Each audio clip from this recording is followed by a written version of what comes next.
아브라함이 눈을 들어 살펴본즉 한 순양이 뒤에 있는데 뿔이 수풀에 걸려 있는지라. 아브라함이 가서 그 순양을 가져다가 아들을 대신하여 번제로 드렸더라. 아브라함이 그 땅 이름을 여호와 이레라 하였으므로 오늘날까지 사람들이 이르기를 여호와의 산에서 준비되리라 하더라.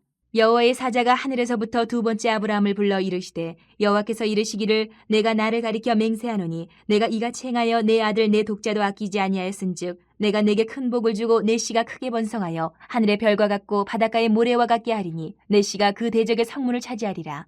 또 내 씨로 말미암아 천하 만민이 복을 받으리니 이는 내가 나의 말을 준행하였음이니라 하셨다 하니라. 이에 아브라함이 그의 종들에게로 돌아가서 함께 떠나 부엘세바에 이르러 거기 거주하였더라. 세계적인 복음 전도자인 빌리 그레함 목사님에게 어느 한 기자가 질문을 던졌습니다. 빌리 그레함 목사님은 오래됐죠.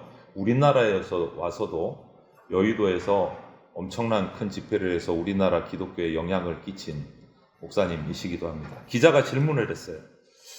목사님은 세계의 미래, 역사를 통한 미래에 대해서 설교를 많이 하시는데 목사님 자신에 대해서는 무엇을 알고 계십니까? 이렇게 질문을 던졌어요.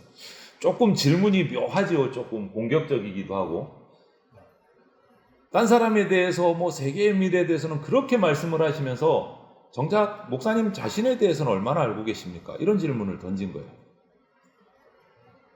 목사님이 이런 대답을 했습니다. 잠시 침묵하고 계시다가 나는 솔직히 내 미래가 어떻게 될지 하나도 모릅니다. 이렇게 대답을 했어요.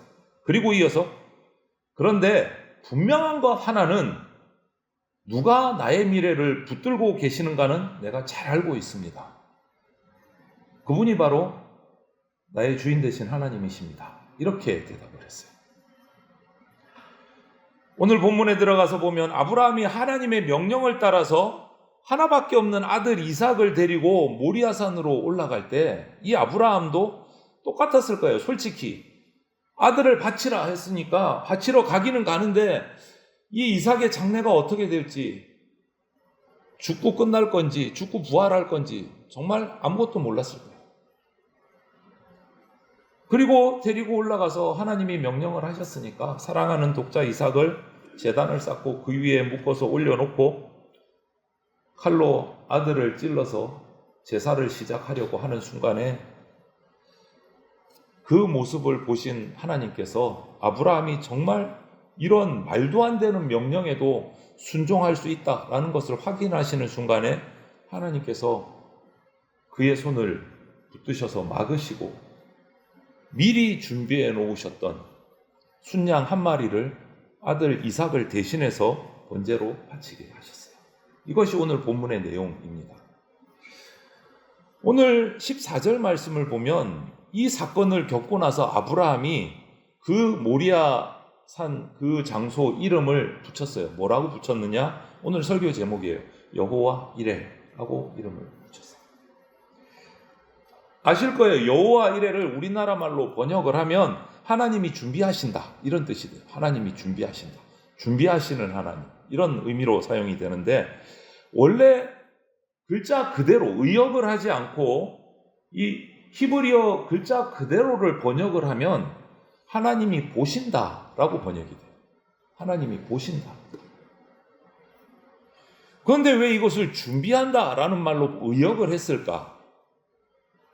이렇게 되는 거죠. 하나님이 아브라함의 순종하는 모습을 보셨기 때문에 준비하신 거예요. 보셨기 때문에. 오늘 우리는 아브라함이 자기 하나밖에 없는 아들 이삭을 번제로 드리려고 했던 이 사건을 통해서 하나님이 이 세상 또 이 세상에 살아가고 있는 우리 인간들을 위해서 무엇을 준비하셨는가를 우리가 배울 수가 있습니다. 하나님은 역사를 위해서 또 이 세상에 살고 있는 저나 여러분들을 위해서 여러분 무엇을 준비하셨을까요? 앞서 말씀드린 빌리 그레함 목사님은 내 다른 거는 몰라도 내 미래를 붙잡고 계신 분은 안다.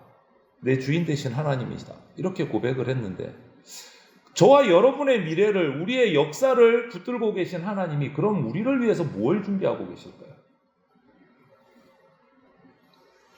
준비하시는 하나님, 여호와의 이레의 하나님이시라면 아브라함의 고백처럼 우리는 기대를 해야 돼요. 하나님이 나를 위해서, 우리 교회를 위해서 뭘 준비하고 계실까? 뭘 준비하고 계실까? 기대를 하셔야 돼요. 무작정 그냥 이렇게 계시면 안 돼요. 기대가 있으면 살아가는 힘이 생겨요. 소망이 생기고 기대가 있어요. 먼저 첫 번째, 하나님께서 우리에게 준비하고 계신 것은 어린 양 예수 그리스도를 준비하셨습니다. 너무나 당연한 얘기이죠. 그래도 우리가 다시 한 번 더 살펴봐야 돼요. 아브라함이 하나님 명령을 따라서 순종하기로 결심하고 아들 이삭을 제단 위에 올려놓았을 때 하나님이 그 아브라함의 순종하는 마음을 보시고 이제 됐다. 내가 네 아들 이삭 원하는 게 아니다. 내가 원하는 거는 너의 순종이다. 라고 말씀을 하시는 거예요. 순종이다. 아브라함은 결국 하나님의 이 테스트를 만점으로 통과를 한 거예요. 테스트를 통과를 했어요.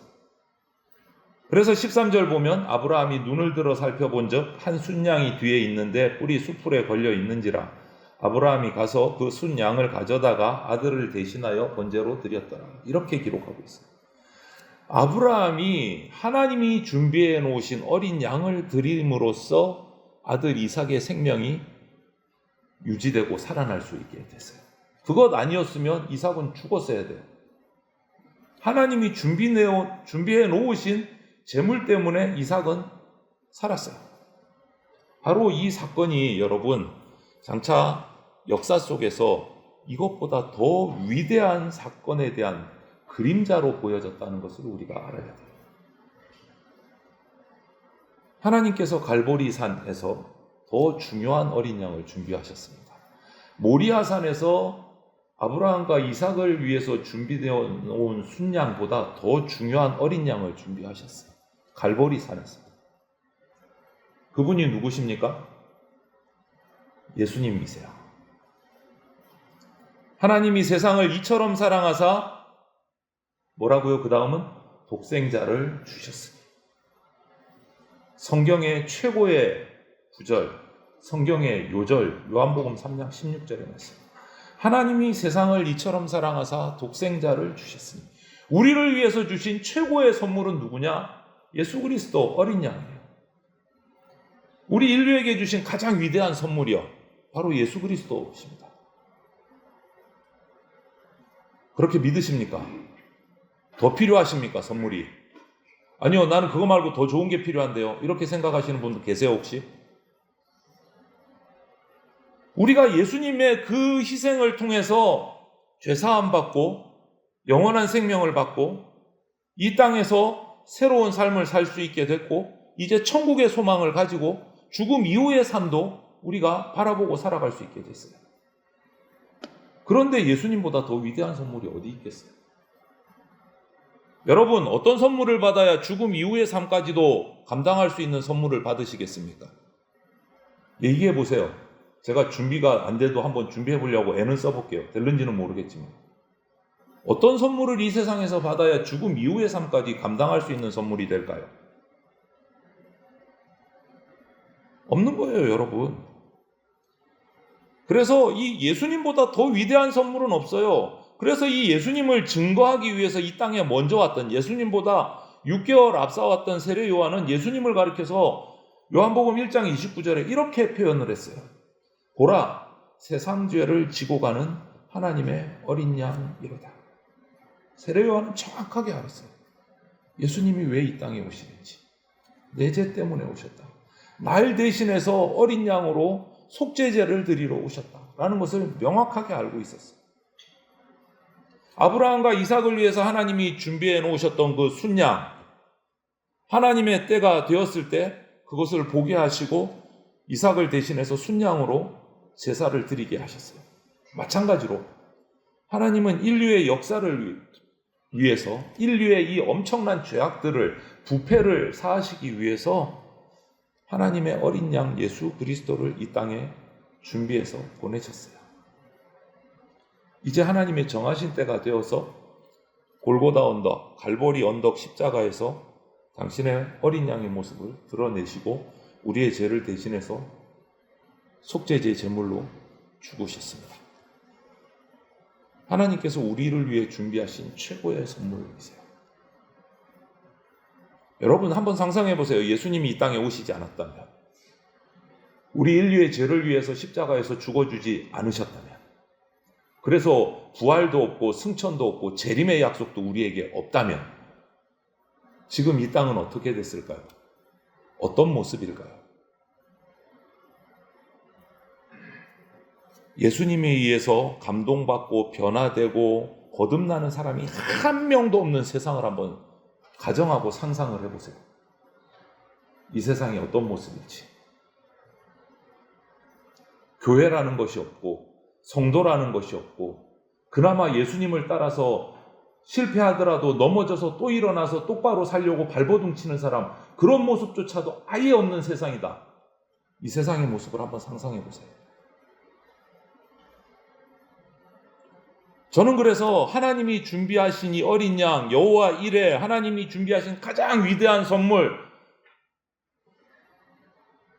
예수 그리스도 그분이라고 저는 담대하게 외칩니다. 우리의 생명이고 우리의 소망이고 우리의 구원이세요. 예수 그리스도 외에 그것을 주실 분은 단 한 분도 계시지 않습니다. 그것이 여호와 이레, 준비하시는 하나님이 우리에게 준비하신 첫 번째 선물이에요. 그런데 그걸로 끝났느냐? 또 선물이 있어요. 또 준비하셨어요. 이 예수님으로 말미암아 천하 만민이 누릴 수 있는 축복을 준비하셨어요. 오늘 본문 18절을 한번 보십시오. 또 내 씨로 말미암아 천하 만민이 복을 받으리니 이는 내가 나의 말을 준행하였음이니라 하셨다 하니라. 하나님이 아브라함을 불러서 축복하실 때 이 말씀을 잘 읽어보고 묵상해 보면 그냥 아브라함 개인을 향해서 축복하신 게 아니에요. 네가 순종했으니까 너에게만 축복을 줄게, 이게 아니라는 거예요. 잘 읽어보십시오. 이 말씀은 처음부터 하나님은 아브라함을 통해서 천하 만민을 가슴에 두고 계셨어요. 아브라함으로 끝나는 축복이 아니라는 거예요. 아브라함을 통해서 모든 사람에게 축복하실 것을 계획하고 계십니다. 창세기 12장 3절 말씀을 통해서도 우리가 그것을 다시 한 번 더 확인할 수 있어요. 땅의 모든 족속이 너로 말미암아 복을 얻을 것이니라. 아브라함을 통해서 땅의 모든 족속이 복을 받는다. 하나님의 목적지는 어디 있어요? 축복의 목표는 아브라함 혼자가 아니고 천하 만민에게 있어요. 이제 우리는 이런 하나님의 축복의 계획을 아브라함만 한 게 아니고 나한테까지도 계획을 하고 계셨구나, 이것을 안다면 이제 지금 이 세상을 우리는 어떻게 바라봐야 될까? 우리가 살고 있는 이 세상을 어떻게 바라봐야 될까? 그런 계획을 가지고 역사 속에서 지금까지 이끌어 오신 그 하나님을 보면서 이 세상을 지금 어떻게 봐야 될까? 우리 세상을 바라보는 것을 유식한 말로 세계관이라고 그래요. 한자를 써서. 이 말씀을 보면 많은 세계관들이 있는데 크게 나누면 셋으로 나눌 수 있어요. 그 하나가 뭐냐면 이 세상을 사람들만의 세상으로 바라보는 거예요. 사람들만의 세상. 그냥 사람들끼리 인생끼리 얽혀서 살면서 싸우고 사랑하고 미워하고 경쟁하고 승리하고 지고 낙심하고 성공했다고 파티하고, 그러다가 어떤 사람의 이 우연한 행위에 의해서 세상의 운명이 결정되고, 이것이 사람들만의 세상이라는 세계관이에요. 여러분, 이런 세상이라고 생각한다면 아무것도 기대할 게 없어요. 사람이 다 악하고 사람이 다 자기 중심적인데 뭘 기대하겠어요? 그냥 불안하게 이번에는 어떻게 되려나, 그냥 걱정하고 살아가는 거예요. 이런 세계관을 또 어떤 사람은 유식하게 한자를 써서 만들었어요. 너무 기니까 인본주의적 세계관이라고 불러요. 인본이 뭡니까? 인간 중심의 세계관. 또 한 가지 세계관은 기독교인들의 세계관은 세계관인데 기독교인들, 성도들 중에 좀 비관적인 성향이 강한 분들이 있어요. 비관적인. 그런 분들은 이 세상을 이렇게 표현합니다. 마귀의 세상이다. 마귀들의 세상이다. 이 말씀이 성경의 어떤 부분을 보면 맞는 부분이 있기도 해요. 마귀의 세상이다. 마귀가 지배하는 세상이다. 성경에 그런 말씀이 있어요. 그러나 이것은 성경의 한 부분이지 전체의 진리가 아닙니다. 일부분이지. 전체는 아니에요. 지금 마귀가 세상을 지배하고 영향을 끼치는 거 맞습니다. 그래서 이 세상에 죄를 뿌리고 있는 거 맞습니다. 그래서 이 세상이 혼란스러워지고 서로 밟고 밟히는 경쟁에 치열한 먹고 먹이는 그런 세상인 거 맞습니다. 사실이에요. 그러나 저는 이 세상이 그런 마귀의 세상으로 끝난다고는 생각하지 않습니다.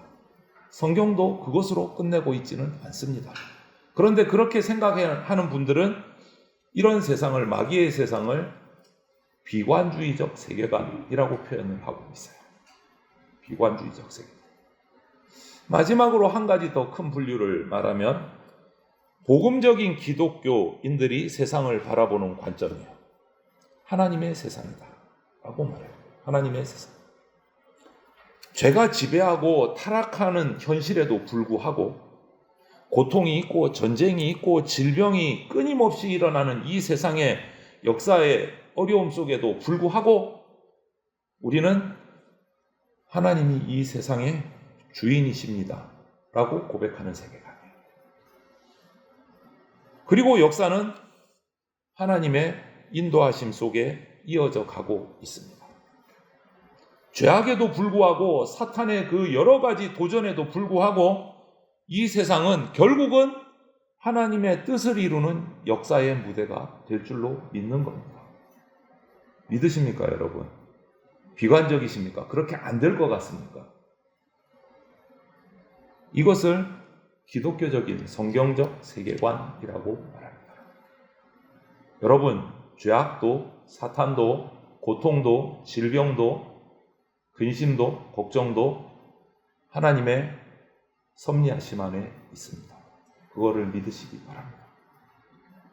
믿으시기 바랍니다.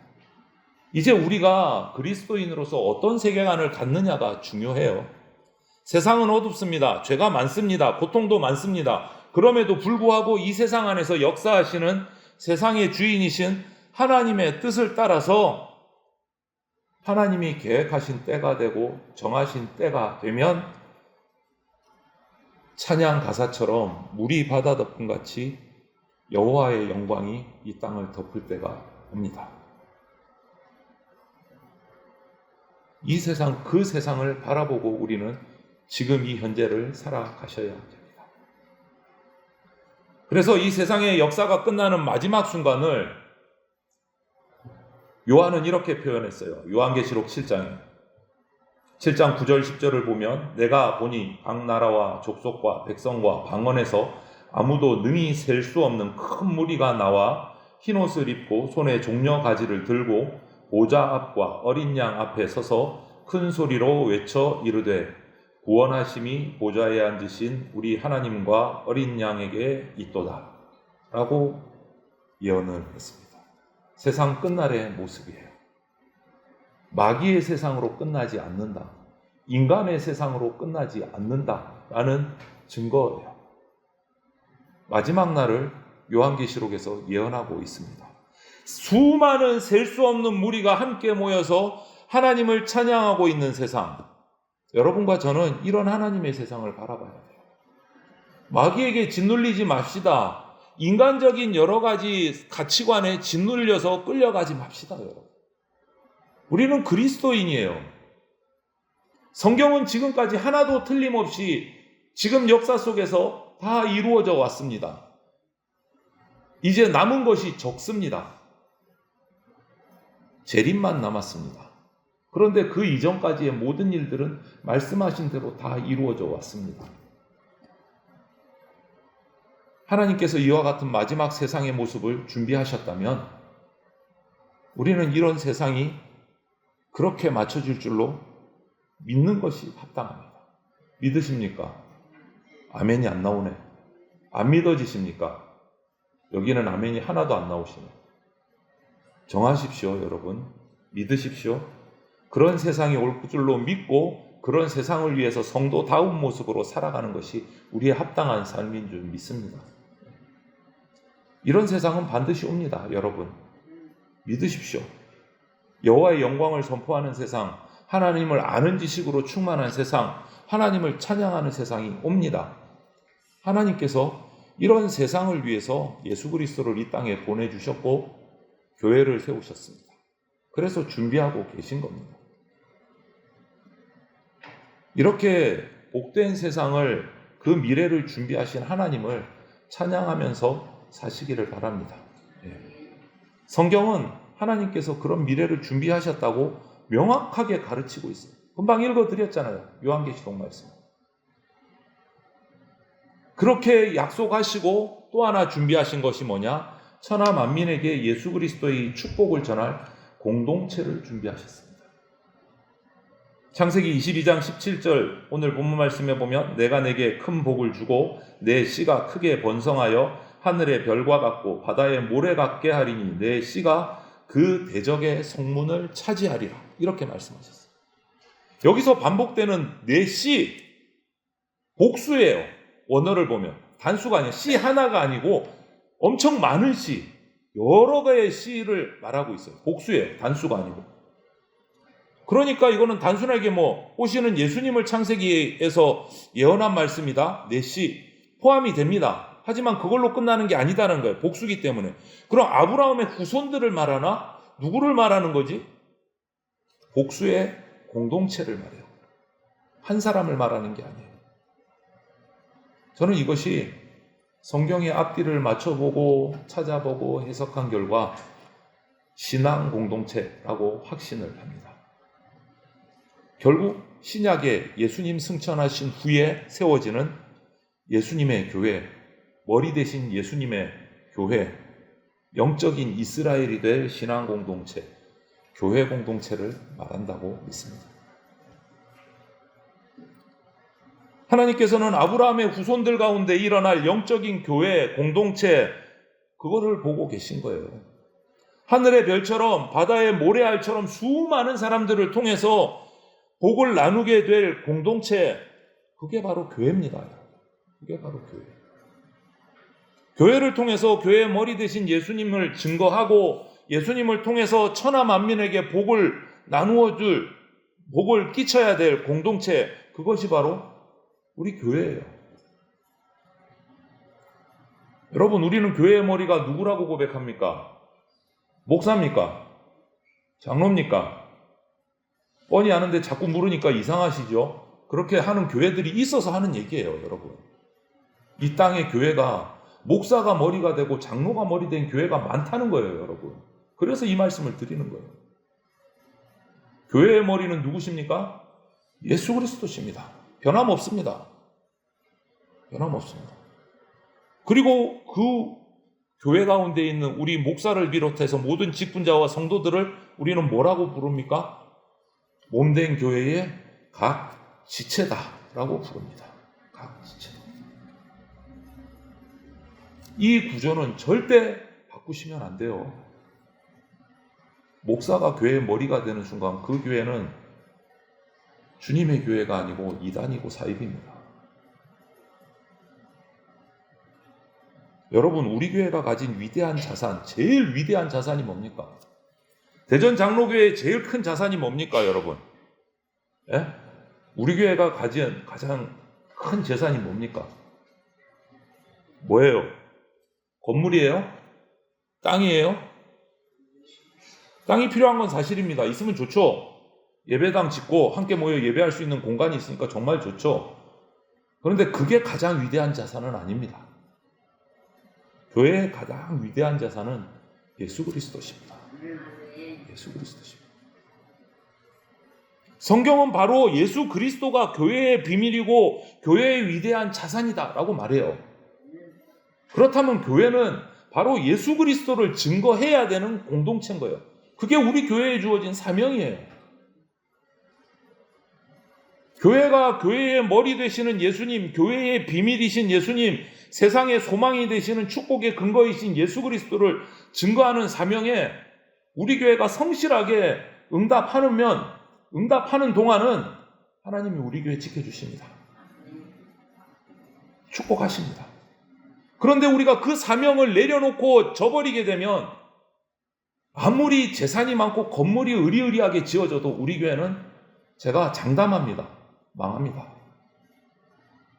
교회가 안 됩니다. 두렵지만. 교회에는 그 약속이 너무너무 많이 나와 있어요.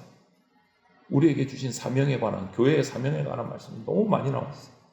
마태복음 16장에 대표적으로 보면 예수님이 자기 수제자인 베드로를 불러놓고 이렇게 약속하시는 말씀이 있어요. 마태복음 16장 18절에 또 내가 네게 이르노니 너는 베드로라.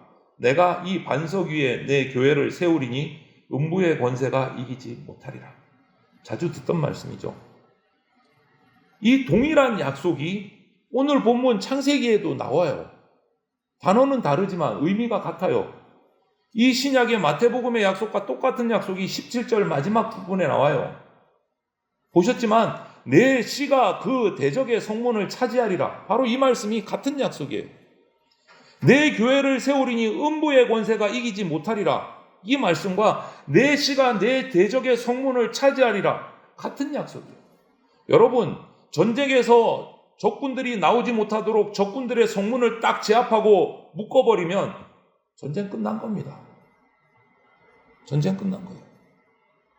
그리고 나서 위대한 그 공동체는 세상을 향해서 승리를 외치게 되는 거예요. 승전가를 부르게 되는 겁니다. 그것을 약속해 주셨어요. 내 교회를 세우리니 음부의 권세가 이기지 못하리라. 내 씨가 그 대적의 성문을 차지하리라. 이것이 우리 교회 공동체에 주신 하나님의 약속이에요.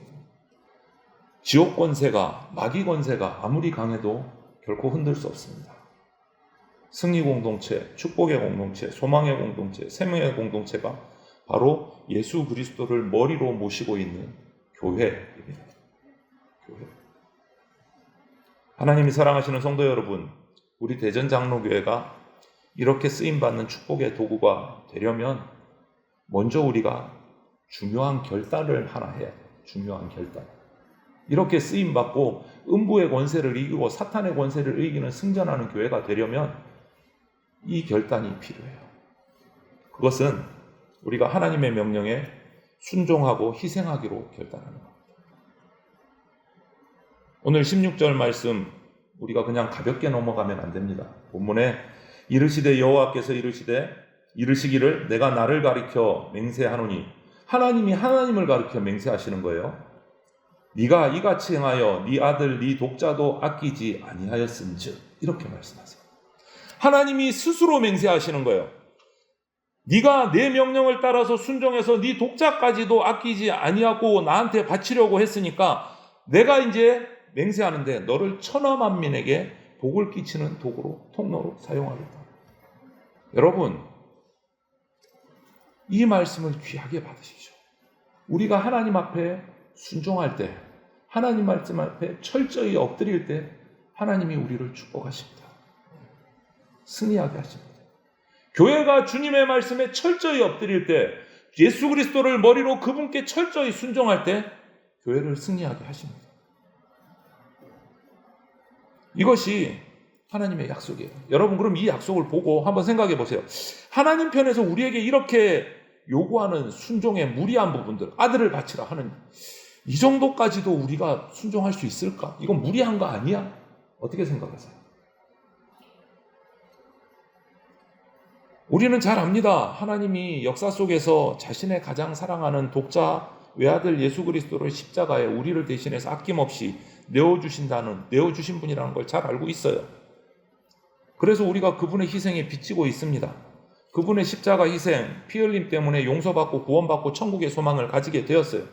그래서 하나님의 자녀로 이 땅을 살아가고 있습니다.